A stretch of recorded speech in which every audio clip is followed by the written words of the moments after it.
আমি তোকে মেরে ফেলবো। খেল খতম, হাজবেন্ড হাজাম। কথাই আছে, একজন নারী অন্য একজন নারীর সবচেয়ে বড় শত্রু। কিন্তু কথাটা কি সব জায়গাতেই ঠিক? হয়তো না। নারী যেমন শত্রুতাতে ভয়ঙ্কর, তেমনি বন্ধুত্বে ভীষণ সুন্দর। তবে আজকের ওয়েব সিরিজে তুমি নারীর দুই রূপকেই দেখতে পাবে। আমি অঙ্কিতা, আর অঙ্কিতা এক্সপ্লেনে তোমাদের সবাইকে স্বাগত। আজকের ওয়েব সিরিজ কর্মা কোর্মা। মুভি শুরু হয়, দেখানো হয় একটা মেয়ে বিয়ের সাজে তার বরকে ধারালো ছুরি দিয়ে কুপিয়ে মেরে ফেলে। দাঁড়াও, আগে একটু পরিচয়টা করিয়ে দিই। এনার নাম ঝিনুক দাস, পেশায় একজন voice over artist. Hindi cinema, serial এগুলো বাংলায় ভয়েস দেয়। আর এই ছেলেটার নাম নীল। এর স্টুডিওতেই ঝিনুক কাজ করে। পুরো সংসারটা ঝিনুকই সামলায়, কিন্তু প্রতিদানে সে পায় প্রতিদিনের গালি আর মার। হ্যাঁ, তার বর প্রতিদিন নেশা করে এসে ঝিনুককে মারধর করে, গালি দেয়। আর তার একটাই কারণ, সেটা হচ্ছে ঝিনুক এখনো মা হতে পারেনি। একদিন নিউজ পেপারে ঝিনুক একটা অ্যাড দেখে রান্নার ওয়ার্কশপে। কিছু জমানো টাকা দিয়ে ঝিনুক সেই ওয়ার্কশপে যায়, আর সেখানেই ঝিনুকের পরিচয় হয় শাহানা নামের এই মহিলার সাথে। দুজনের খুব ভালো বন্ধুত্ব তৈরি হয়। কথায় কথায় শাহানা ঝিনুকের খুব প্রশংসা করে, আর চুলটা একটু ছোট করে কাটতে বলে। আর মেয়েদের স্বভাবেই আছে, ছেলেদের থেকে মেয়েদের করা প্রশংসা সব মেয়েদেরই একটু বেশি ভালো লাগে। তো ঝিনুকও শাহানার কথা অনুযায়ী চুলটা একটু ছোট করে, আর পরের দিন ক্লাসে একটু সুন্দর করে সেজে যায়। কিন্তু তার বর গোপাল ঝিনুকের এরম সাজ দেখে তাকে পাড়ার মোড়ে দাঁড়িয়ে অপমান করে, এমনকি চড়ও মারে। ঝিনুকের মন খারাপ দেখে শাহানা কি হয়েছে জিজ্ঞাসা করলে ঝিনুক প্রথমে কিছু না বললেও শাহানার জোড়াজুড়িতে ঝিনুক ফুপিয়ে কেঁদে ওঠে। তারপর সে সব বলে শাহানাকে। এরপর ক্লাস চলাকালীন তাদের মধ্যে আরো কথা হয়। তখন শাহানা জানায় যে তাদের লাইফস্টাইলটা আলাদা হলেও জীবনটা একই রকম। ঝিনুক জিজ্ঞাসা করলে শাহানা জানায় যে তার স্বামী একজন বড় ডাক্তার। সারা জীবন সে শাহানাকে সব দিলেও সময়টা সে কোনোদিনই দিত না। শাহানা কাঁদতে কাঁদতে বলে, আমাকে দেখো, কি নেই আমার, টাকা, বাড়ি, গাড়ি, শাড়ি, গয়না, কি নেই জানো? দিন শেষে একটা জড়িয়ে ধরার মানুষ, একটা গল্প করার মানুষ, সাথে বসে একটা হাসার মানুষ নেই আমার জীবনে। এরপর ক্লাস শেষে ঝিনুক বাড়ি ফিরলে গোপাল ঝিনুককে বাচ্চা নিয়ে আরো কথা শোনায়, অনেক বাজে বাজে কথা বলে। পরের দিন তাদের ক্লাসের শেষ দিন ছিল, তাই একটু পার্টি দেওয়া হয়। নিজেদের মধ্যে সবাই গল্প করছিল, তখন শাহানার বর অর্জুন কল করে।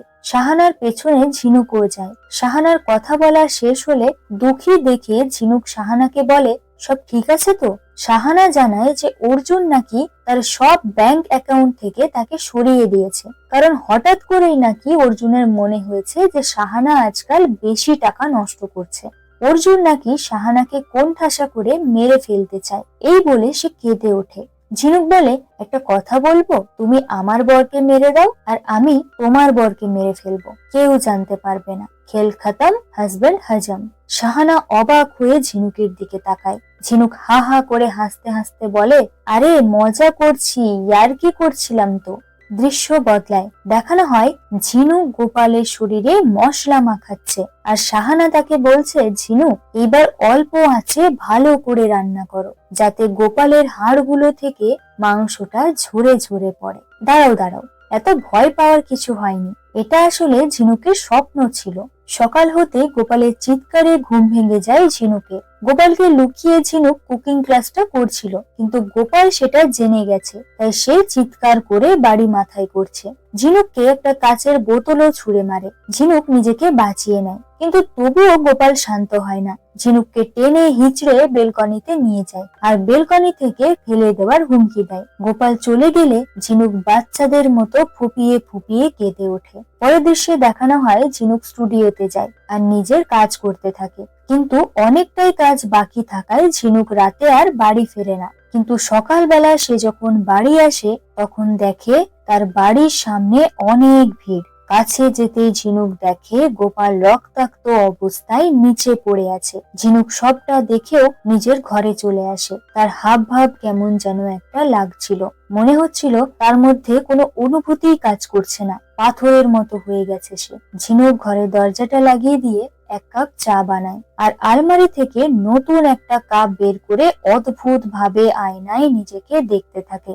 এরপর সে আরাম করে সোফায় বসে নিজের শাখা পলাগুলো খুলে রাখে আর নিশ্চিন্তে চায়ে চুমুক দেয়।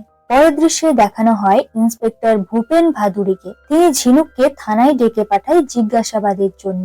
ঝিনুক জানায় যে সে প্রতিদিনই নেশা করত, তাই হয়তো নেশার মধ্যে কোনোভাবে বেলকনি থেকে পড়ে গেছে। ভূপেন বাবু তাদের বিবাহিত জীবন নিয়ে জিজ্ঞাসা করলে ঝিনুক জানায় যে আর 5টা বিবাহিত যেমন হয় সেরম তাদের জীবনেও ছিল।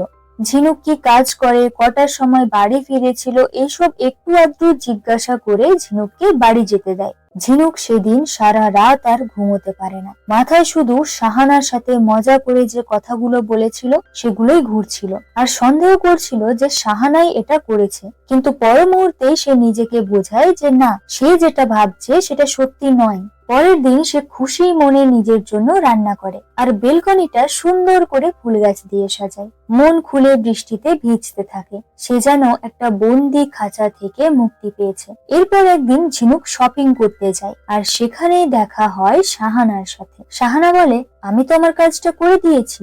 ঝিনুক অবাক হয়ে বলে, কোন কাজ? শাহানা ঝিনুকের কানের কাছে গিয়ে বলে, গোপালকে তো আমি মেরে দিয়েছি, এবার অর্জুনকে তুমি মারবে। এরমই তো কথা হয়েছিল, তাই না?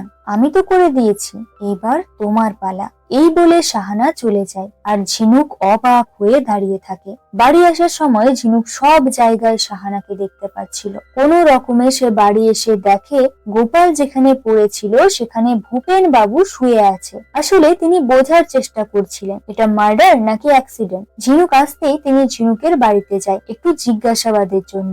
ভূপেন বাবু জানান যে ওনার মনে হচ্ছে কেসটাতে কিছু একটা গন্ডগোল আছে, কিন্তু পোস্টমর্টম রিপোর্ট না আসলে কিছুই বলা যাচ্ছে না। পরের দৃশ্যে দেখানো হয় মুচিপুকুর থানাতে ভূপেন বাবু কানাই নামের একজন সাব ইন্সপেক্টরকে ঝিনুক যেখানে কাজ করে সেখানে সব রেকর্ড গুলো চেক করতে বলেছিল। তো কানাই বাবু ভূপেন বাবুকে জানায় যে ঝিনুক রাত 10টা 3 ঢুকেছে আর সকাল 6টা 28 স্টুডিও থেকে বেরিয়েছে। ভূপেন বাবু বলে, একটার সাথে একটা কেমন যেন মিলছে না।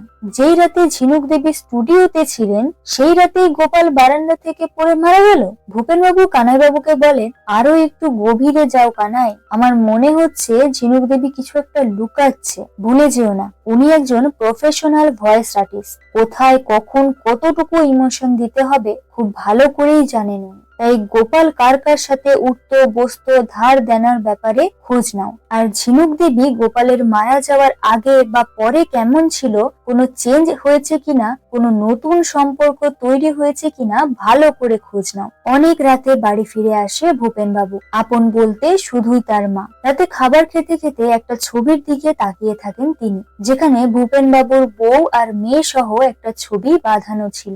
অন্যদিকে ঝিনুক স্টুডিওতে তো আসে কিন্তু কিছুতেই সে লাইনগুলো বলতে পারে না, উল্টো রেকর্ডিং এর সময় অর্জুন বলে ডেকে ওঠে। নীল এইসব কিছু দেখে ঝিনুকের জন্য একটা চকলেট নিয়ে আসে, কিন্তু ঝিনুক সেটা নেয় না, এড়িয়ে যায় আর রেকর্ড করতে শুরু করে আবারও। পরের দিন সকালবেলা একটা লোক ঝিনুককে একটা পার্সেল দিয়ে যায়। গিফট বক্সের মধ্যে একটা ওড়না আর একটা চিরকুট ছিল, যেখানে লেখা ছিল, নতুন জীবন নতুন রঙে ভরে উঠুক, এইবার আমার জীবন রাঙানোর পালা। ঝমঝম বৃষ্টির রাতে ঝিনুক থানায় যায় ভূপেন বাবুকে সব সত্যিটা বলতে, কিন্তু থানায় গিয়ে দেখে ভূপেন বাবু থানায় ছিলেন না, আর কখন আসবে সেটাও নাকি কেউ জানে না। ঝিনুক চলেই যাচ্ছিল, তখনই ভূপেন বাবু ফিরে আসেন। পরে আসবো বলে ঝিনুক চলে যায়। থানার কাছে সে গাড়ির জন্য দাঁড়িয়েছিল, তখনই সেখানে শাহানা আসে আর ঝিনুককে বলে, একদম ভিজে গেছো তো ঝিনুক। ঝিনুক বলে, তুমি এখানে কি করছো? শাহানা বলে, এইখান দিয়ে যাচ্ছিলাম, তবে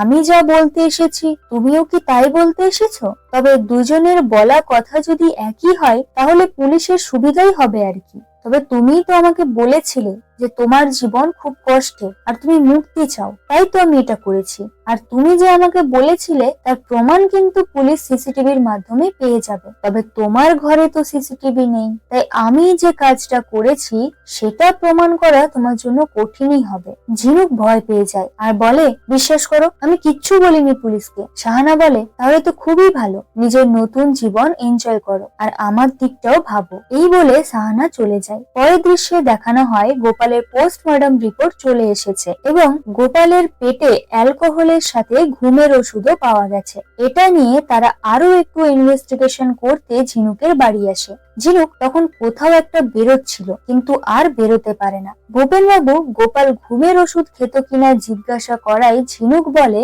গোপাল কখনোই তার হাত থেকে কোনো ওষুধ খেত না, আর যখন সে ঘুমাতো তখন তো ঝিনুক ঘরেই থাকতো না, স্টুডিওতে থাকতো, তাই সে জানে না। তবে প্রেসক্রিপশন ছাড়া যদি কোনো ওষুধ লাগতো তাহলে পাড়ার মোড়ে নিতাই নামের একটা ছেলের দোকান থেকেই গোপাল ওষুধ নিত। ভূপেনবাবু বলেন, আচ্ছা সেদিন আপনি কিছু একটা বলতে গিয়েও বললেন না, কি বলতে গেছিলেন? ঝিনুক অনেকক্ষণ চুপ থাকার পর বলে, গোপাল আমাকে খুব মারতো, এতটাই মারতো যে কাউকে বললে সে ভাববে আমি সিম্প্যাথি পাওয়ার জন্য বলছি। আমার অস্তিত্বটুকু ভেঙে গুঁড়ো করে দিয়েছিল। ভূপেনবাবু চুপ হয়ে যায়। পরের দৃশ্যে দেখানো হয় শাহানার সাথে আরো একজন মহিলা কুকিং ক্লাস করতে এসেছিল। তার আর্ট গ্যালারিতে যায় ঝিনুক শাহানার ব্যাপারে জানতে, কিন্তু সেই মহিলা জানায় যে শাহানা নাকি খুব ভয়ঙ্কর, অন্যের ক্ষতি হলে সে পৈশাচিক আনন্দ পায়। একবার একটা মেয়ের সাথে সে বন্ধুত্ব করে আর তাকে চুল কেটে ছোট করতে বলে, আরো অনেক কিছুই বলেছিল। তবে সেই মেয়ে নাকি রাতারাতি শহর ছেড়ে পালায়, আর তখন নাকি শাহানা বলেছিল যে মেয়েটা নাকি তার বন্ধুত্বটা নিতে পারেনি, তাই শাহানার থেকে সাবধানে থেকো, কারণ ওর কাছে সবাই খেলনার মতো, ও বোর হয়ে গেলে কিন্তু সব শেষ করে দেবে। ঝিনুক বলে, ওর বাড়িতে নাকি ওর বরকে নিয়ে কি সব সমস্যা ছিল। মহিলাটা বলে, অর্জুন তো খুব ভালো একজন মানুষ আর খুব ভালো ডাক্তারও। প্রবলেমটা আসলে শাহানা নিজে। দৃশ্য বদলায়, দেখানো হয় ভূপেন বাবু যায় স্টুডিওতে নীলের কাছে। ঝিনুকের ব্যাপারে জিজ্ঞাসা করতে নীল জানায় যে ঝিনুক নাকি কাজের ব্যাপারে খুব প্রফেশনাল, তবে ওপরে রুক্ষ সূক্ষ্ম টাইপের হলেও মনটা তার খুব ভালো, তবে পার্সোনাল লাইফ প্রাইভেট রাখতেই পছন্দ করে। ভূপেনবাবু বলে, ওনার বর মারা যাওয়ার আগে আর পরে কি কোনো রকম চেঞ্জ এসেছে ওনার মধ্যে? নীল বলে, হ্যাঁ একটু তো চেঞ্জ হয়েছে, সবসময় কেমন একটা ভয়ে ভয়ে থাকে, কাজে ভালো করে মনও দিতে পারে না। একদিন তো রেকর্ড করতে করতে হঠাৎ অর্জুন বলে ডেকে উঠলো। ভূপেনবাবু বলে, আগে কেমন ছিল, একদম ফিটফাট? নীল বলে, না না, আগে তো এমন ভাবে আসতো। ভূপেনবাবু বলে, বর মারতো নাকি? নীল বলে, সেরম ভাবে তো কিছু বলতে পারবো না, ঝিনুক দি কখনো বলেনি আমাকে, তবে দেখে অনেকটাই বোঝা যেত, এসব জিনিস তো আর লুকানো যায় না। অন্যদিকে ঝিনুক বাড়ি এসে নেশা করতে থাকে আর সেই দিন গোপালের সাথে কি হয়েছিল তা কল্পনা করতে থাকে। শাহানা এসেছিল ঝিনুকের খোঁজে ঝিনুকের বাড়িতে, কিন্তু ঝিনুক তখন স্টুডিওতে ছিল আর গোপাল বাড়িতে বসে নেশা করছিল। শাহানা চলেই যাচ্ছিল, কিন্তু গোপাল শাহানাকে বসতে বলে। শাহানা জানায় যে সে নিজে ড্রিঙ্ক বানাতে পারে না, তাই গোপালকে তার জন্য একটা বানিয়ে দিতে বলে। গোপাল জল আনতে গেলে তখন শাহানা গোপালের গ্লাসে ঘুমের ওষুধ মিশিয়ে দেয়। তারপর তারা একসাথে বসে ড্রিঙ্ক করে আর একটু হাওয়া খাওয়ার জন্য বেলকনিতে যায় দুজনে। শাহানা গোপালের অনেক নাম করতে থাকে আর একটু একটু করে কাছে আসে, আর কাছে এসে সে গোপালকে বেলকনি থেকে ধাক্কা দিয়ে দেয়। দৃশ্য বদলায়, দেখানো হয় ঝিনুক শাহানার দেওয়া ওড়নাটা গলায় জড়িয়ে আয়নার দিকে তাকিয়ে থাকে। নিজের জায়গায় শাহানাকে দেখতে পায় সে। পরের দিন সকালবেলা ঘুম থেকে উঠেই নিউজ পেপারটা নিতে গিয়ে দেখে পেপারের মধ্যে একটা মুভির টিকিট। ঝিনুক মুভি দেখতে গেলে শাহানা ঝিনুককে অর্জুনের ক্লিনিকের ঠিকানা আর টাইমও বলে দেয়। ঝিনুক গুগলে অর্জুন সেনের নিয়ে একটু রিসার্চ করে, কিন্তু নেটওয়ার্ক প্রবলেমের জন্য সে কিছুই দেখতে পারছিল না, তাই সে নীলের কাছে যায় তার কম্পিউটার থেকে দেখার জন্য। নীল একটু বাইরে গেলে ঝিনুক চুপি চুপি অর্জুন সেনের ব্যাপারে গুগলে পড়ে, কিন্তু নীল আসতে সে বন্ধ করে দেয়। এরপর ঝিনুক চলে যাওয়ার পর নীল কম্পিউটারে দেখে যে ঝিনুক কি দেখছিল। অন্যদিকে ভূপেন বাবু ঝিনুককে গোপালের খুনের ব্যাপারে সন্দেহ করছিল। ভূপেন বাবু তার মাকে বলে, আচ্ছা মা, একজন মহিলা যে কিনা সারা জীবন স্বামীর কাছে অপমানিত, লাঞ্ছিত হয়েছে, মার খেয়েছে, এইরকম একজন মহিলা কি খুন করতে পারে? ভূপেন বাবুর মা বলে, দেখ, এত বছর পর তোকে আমার বলতে কোনো আপত্তি নেই যে তোর বাবা যখন মদ খেয়ে এসে পশু হয়ে যেত তখন আমারও মনে হতো ইঁদুর মারা বিষটা মুখে ঠুসে দিই, কিন্তু কিছু করার আগে লোকটা মারা গেল। সবাই অপেক্ষা করে যে কেউ একদিন এসে এইসব আটকাবে, কিন্তু যখন এইসব আর বন্ধ হয় না তখন কিছু কিছু মেয়ে নিজেই মুক্তির পথ খুঁজে নেয়, সেটা যে কোনো পথ হতে পারে। আসলে ভূপেন বাবুর মাকেও তার বাবা মদ খেয়ে এসে প্রতিদিন মারতো। রাতে নীল কল করে ভূপেন বাবুকে আর সবটা জানায়। সাথে এটাও বলে যে মনে হয় ঝিনুকদি খুব বাজে ভাবে কিছুতে ফেসে গেছে, আপনি হয়তো ওকে হেল্প করতে পারবেন। পরের দিন থেকে ঝিনুক অর্জুনের পিছু নিতে থাকে, কিন্তু সে কিছুতেই বুঝতে পারছিল না যে কিভাবে অর্জুনকে সে মারবে। 4-5 দিন ধরে এইভাবে অর্জুনের পিছু নিতে থাকে ঝিনুক, আর ঝিনুকের পিছু নিতে থাকে ভূপেন বাবু আর কানাই বাবু। এরপর একদিন অর্জুনের পিছু করতে করতে একটা বড় ফ্ল্যাটের সামনে এসে পৌঁছায় ঝিনুক। সিকিউরিটির কাছে পুষ্পা নাম দিয়ে বাচ্চা সামলানোর কাজ করতে এসেছে বলে ভেতরে যায় সে, আর দেখে যে অর্জুন একটা মেয়ের সাথে সম্পর্কে আছে, সে সাহানাকে ঠকাচ্ছে। মেয়েটা জিমে যাওয়ার জন্য বেরিয়ে যায়, ঝিনুকও মেয়েটার পিছু নিতে থাকে। আর তখনই ভূপেন বাবুর সাথে মুখোমুখি দেখা হয়ে যায়। ঝিনুক প্রথমে মিথ্যে বলে ম্যানেজ করতে চাইলেও ভূপেন বাবু তার মিথ্যেটা ধরে ফেলে। ঝিনুক জানায় যে তার একটু সময় চাই, তারপর সে সব সত্যি ভূপেন বাবুকে বলবে। রাতে যখন ঝিনুক স্টুডিওতে যায় তখন নীল জানায় যে একটা বড় কাজ এসেছে, একজন ঝিনুকের সাথে কথা বলার জন্য অপেক্ষা করছে। ঝিনুক গিয়ে দেখে সেটা আর অন্য কেউ না, সেটা সাহানা। সাহানা ঝিনুকের সাথে একা কথা বলতে চায় বলে নীলকে বাইরে পাঠিয়ে দেয়। সাহানা বলে, তুমি তো পুরো গায়েব হয়ে গেছো। ঝিনুক অর্জুনের প্রেমিকার ব্যাপারে জানায় আর বলে যে সে এটা করতে পারবে না, কারণ সে তো খুনি নয়, তাই খুন ছাড়া অন্য কোনো ভাবে মুক্তি পাওয়া কি সম্ভব নয়, ডিভোর্স দিয়ে দিলেই তো মুক্তি পেয়ে যাবে। সাহানা বলে, হ্যাঁ, তারপর সবাই আমাকে সিম্প্যাথি দেখাবে, সমাজের হাজারটা মানুষ হাজার ধরনের কথা বলবে, এটা তো আমি মানতে পারবো না। সাহানা জানায় যে অর্জুনের ডায়াবেটিস আছে আর প্রায় সময় তাকে ইনসুলিন নিতে হয়, আর সেই মেয়েটার বাড়িতেও নিশ্চয়ই ইনজেকশন থাকবে। সাহানা বলে যে সেই ইনসুলিনের বোতলগুলো পাল্টে ওভারডোজ করে দিতে। এদিকে নিতাই দেশের বাড়িতে থাকার জন্য পুলিশের সাথে দেখা করতে পারেনি, তাই সে কয়েকদিন পরে আসে ভূপেন বাবুর কাছে, আর সে জানায় যে যেই ঘুমের ওষুধটা গোপালের পেট থেকে পাওয়া গেছে সেটা নাকি তার দোকানেই আসে না।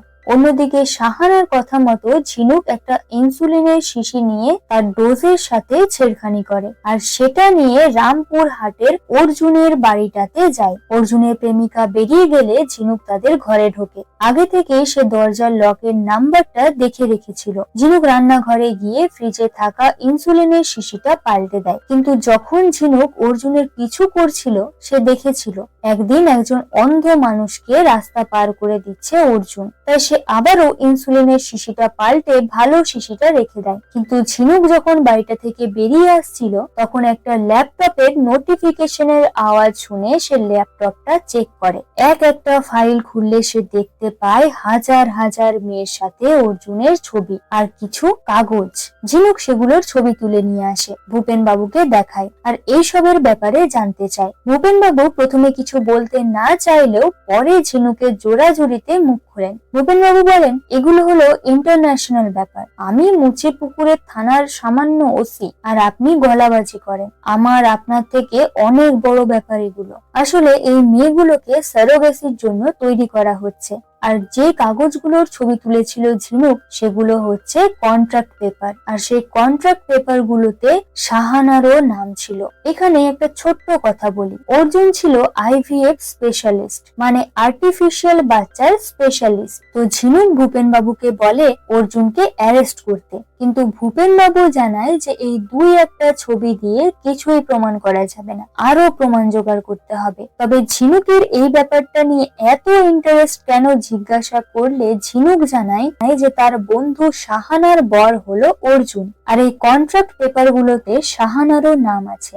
যে দোকানটা থেকে সাহানা ঝিনুককে ওড়নাটা পাঠিয়েছিল সেইখান থেকে সাহানার ঠিকানা জোগাড় করে আর তার বাড়িতে চলে যায় ঝিনুক। ঝিনুক সাহানার কাছে যায় আর সাহানাকে সবটা জানায় যে অর্জুন একটা ক্রিমিনাল, সে অল্প বয়সী মেয়েদের সারোগেসির মাধ্যমে প্রেগনেন্ট করে তাদের ভ্রূণ বিদেশে বিক্রি করে দেয়। সাহানা প্রথমে বিশ্বাস না করলেও ঝিনুক জানায় যে সে আরো একবার গেছিল অর্জুনের বাড়িতে আর সে নিজের চোখে অর্জুনের ল্যাপটপে সব দেখেছে। সাহানা বলে, আমি প্রথমবার অর্জুনের কাছে সারোগেসির জন্যই গেছিলাম, কারণ আমি ঠিক করেছিলাম যে সিঙ্গেল মাদার হয়ে সারা জীবন কাটিয়ে দেব, আর তখনই আমার অর্জুনের সাথে পরিচয় হয়। শাহানা আরো জানায় যে অর্জুন বায়োলজিক্যালি কখনো বাবা হতে পারবে না, তাই শাহানা সারোগেসির মাধ্যমে প্রেগনেন্ট হয়। কিন্তু কিছুদিন পরেই একদিন হসপিটালে অর্জুন জানায় যে তার বাচ্চাটা নাকি পেটেই মারা গেছে। ঝিনুকও জানায় যে গোপালেরও নাকি একই সমস্যা ছিল, আর সেই জন্যই ঝিনুক এতদিন মা হতে পারেনি।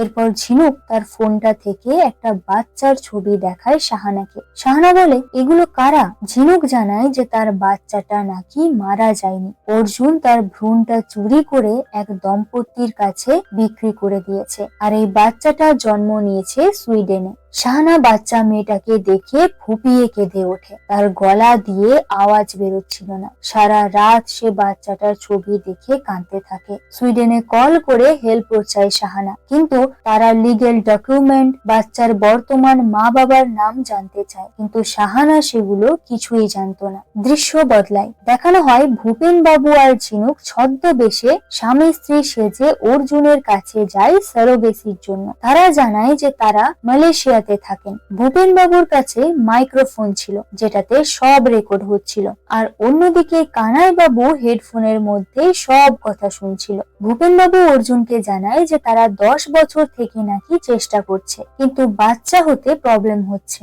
তাই তার এক বন্ধুর কাছে অর্জুনের নাম শুনে সে এখানে এসেছে। অর্জুন প্রথমে জানায় যে সারোগেসির মাধ্যমে অন্য একজনের গর্ভে বাচ্চাটা হবে, আর তারপর ওনারা এসে বাচ্চাটাকে নিয়ে চলে যাবে। ভূপেন বাবু বলে, আর কাগজপত্র, বার্থ সার্টিফিকেট এইসব? অর্জুন বলে, আমার লোকেরা সব ঠিক করে দেবে, যাতে সবার মনে হয় যে উনি বাচ্চাটা ইন্ডিয়াতে জন্ম দিয়েছেন, কোনো অ্যাডপশনের পেপারে ঝামেলাও থাকবে না। ঝিনুক বলে যে তার মা নাকি ডেলিভারির সময় সাথে থাকতে চায়, আর তারা তার মায়ের কাছ থেকে কিছুই লুকাতে পারবে না। অর্জুন বলে, তারও উপায় আছে, তার জন্য আপনাদের প্ল্যাটিনাম প্যাকেজ আছে, একটু দামি, তবে যেমন চাইছেন তেমন হবে। আমরা ইন্ডিয়া থেকে ভ্রূণটা পাঠিয়ে দেব, আর তারপর আপনার মায়ের চোখের সামনেই সেই বাচ্চা জন্ম নেবে। ঝিনুক বলে, এটা কি লিগ্যাল? অর্জুন বলে, ম্যাডাম, এসব লিগ্যাল ইললিগ্যালের বাইরে, এটা পুরোটাই সায়েন্সের ব্যাপার, আর সায়েন্স এখন অনেক এগিয়ে। এরপর ক্লিনিক থেকে বেরিয়ে ঝিনুক সোজা যায় শাহানার কাছে আর বলে, আমি তোমার অর্জুনকে মারতে পারিনি শাহানা। শাহানা বলে, ঠিক আছে, তবে গোপালকে আমাকেও মারতে হয়নি। সেদিন শাহানা যখন গোপালের কাছে আসছিল একটু একটু করে, তখন গোপাল নেশার মধ্যে নিজেকে সামলাতে না পেরে বেলকনি থেকে পড়ে যায়। ঝিনুক কথাটা শুনে খুব খুশি হয়। শাহানা বলে, আর তুমি কি করলে? ঝিনুক একটু হেসে বলে, আমার যা কাজ, গলা মেলানো। অন্যদিকে দেখানো হয় একটা প্রেস কনফারেন্স চলছে, যেখানে ভূপেন বাবু এসে সবার সামনেই মাইক নিয়ে বলে যে আমরা অর্জুন সেনকে অ্যারেস্ট করছি মানুষ পাচার, ইললিগাল সারোগেসি আর মানুষের ভ্রূণ পাচার করার জন্য। আর এই খবরটা শুনে শাহানা খুশিতে ঝিনুককে জড়িয়ে ধরে। তারপর সে বলে, কি সুন্দর লাগছে আজ তোমাকে।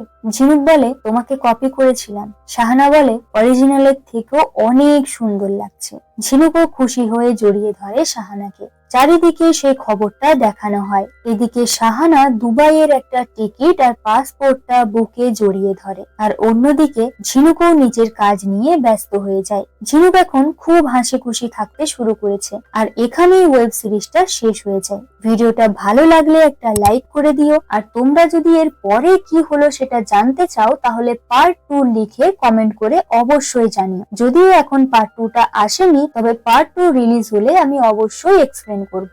দেখা হচ্ছে পরের ভিডিওতে। বাই।